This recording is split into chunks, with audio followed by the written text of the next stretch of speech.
I'm Matthew Moniz, and this is the Origin Eon 17 SLX, and it's been completely refreshed with the latest 10 series GPUs. In fact, I have a GTX 1080 in my review unit, and it's a complete powerful laptop.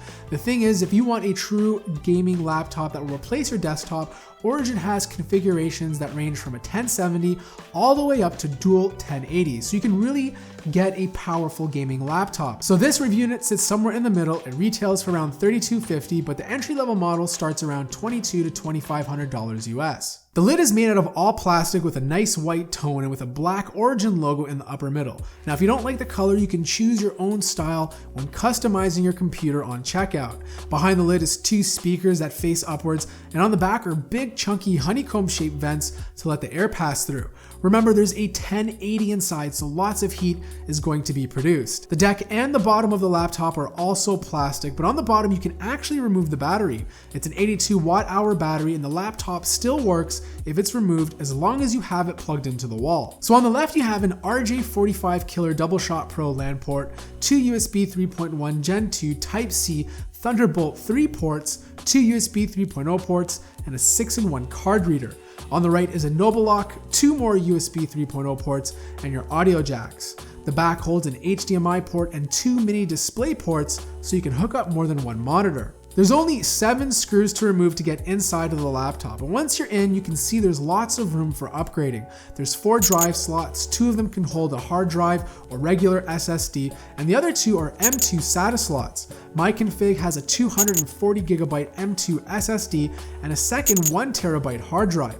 There's 16GB of RAM installed that's not accessible, but there's also 2 slots that can hold up to 2 16GB modules. Now you can potentially give this laptop a total of 64GB of RAM. The bottom middle houses a subwoofer, and on the top you have your fans with heat pipes running across the middle. So my unit is not the base model and sits somewhere in the middle. It has an Intel Core i7 6700K overclockable CPU, 16GB of RAM, a 1080p IPS with G-Sync non-touch display, and an NVIDIA GTX 1080 GPU. My unit retails for around $3,300 US. But pricing starts around $2,350 US, and that will net you a quad-core i5 CPU and a GTX 1070, but if you really want to, you can completely max this out with a 4K display and 2 1080s. Speaking of displays, this one is Full HD non-touch with a refresh rate of 75 Hz. It's also matte, so you won't get any nasty reflections. Viewing angles are great with little to no color shifting, and it gets fairly bright with over 300 nits of brightness. sRGB sits at 91%, which is good for viewing images on the web, but Adobe RGB is a little on the lower side at 71% compared to the 72 to 75% on other gaming laptops. But minor comparisons aside, gaming on this monitor performs really well. They look fantastic with great contrast, and because it supports G-Sync, you can get a tear-free experience. I can only imagine how amazing the 4K model looks. Just above the display is a 2-megapixel front-facing webcam, and it looks pretty decent compared to other laptops I've reviewed recently. The keyboard is nice and plush with a respectable 2mm of travel distance. The only minor complaint is the small shift key on the right side. There's anti-ghosting, so you can hit multiple keys at the same time, and a numeric keypad for those who need it. This keyboard comes with 3 levels of backlighting, but to be honest, I couldn't tell the difference between level 1, 2, or even 3. And just like some other gaming laptops, you can also change the color of the backlighting using the installed software. You have the option to change up to 3 zones or stick with one color across the board. The cool thing is there's also different profiles in the color settings that offer different actions like breathing and pulsing. The trackpad is a good size with plenty of space to move your fingers around. It's made out of plastic and it's decent. It's not something you want to be using all the time, but does the job when you don't have a mouse plugged in. Pinch to zoom, scrolling, and gestures worked great. The trackpad also has a fingerprint scanner on the top left-hand corner.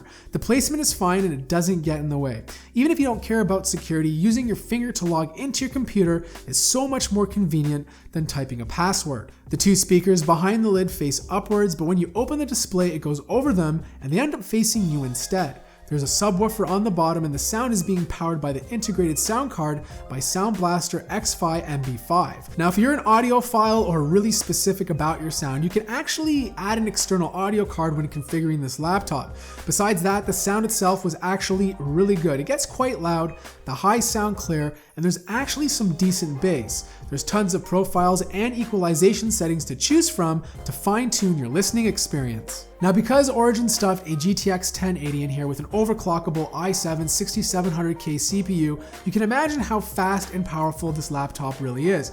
Productivity tasks are a joke for this machine. You can edit 4K video without any issue, or any application really that requires a lot of GPU power shouldn't be a problem. Now, I'm not even gonna bother wasting your time showing you games at 1080p because quite frankly, the GPU can handle any game at 1080p at max settings. So what I did instead was hooked up a 2560 by 1440 monitor to show you the frame rates at a higher resolution. The first game I tried was Overwatch, and it caps the card's VRAM to about 1 to 2 gigabytes, but it had no problems averaging 80 to 90 frames per second during intensive battles.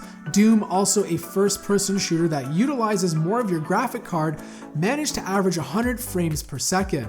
Battlefield 1, which I actually just installed recently, and a really cool game by the way, sat around 90 to 100 frames per second with all the settings set to max. And finally, the last game I tried, which is Crysis 3, has no problem staying at 60 frames per second at 1080p, but could only average 40 frames per second at 2560 by 1440. With such a powerful GPU inside, I was quite pleasantly surprised on how well it handles heat. My tests are much more intensive than the average user would do with their computer, and under full load, the front was only averaging 107 degrees Fahrenheit.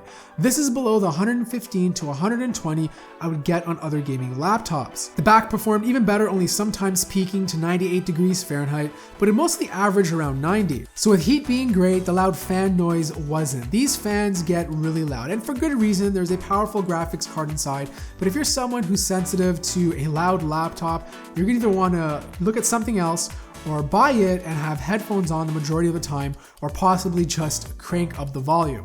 And last up was the battery life, and it wasn't the greatest, and I really don't think they intended for this computer to have good battery life in the first place. An overclocked CPU paired with a GTX 1080 will drain the battery pretty quickly. Don't expect to get more than 2 hours of use before needing a charge. However, if you don't game, you can probably push it to 3 hours.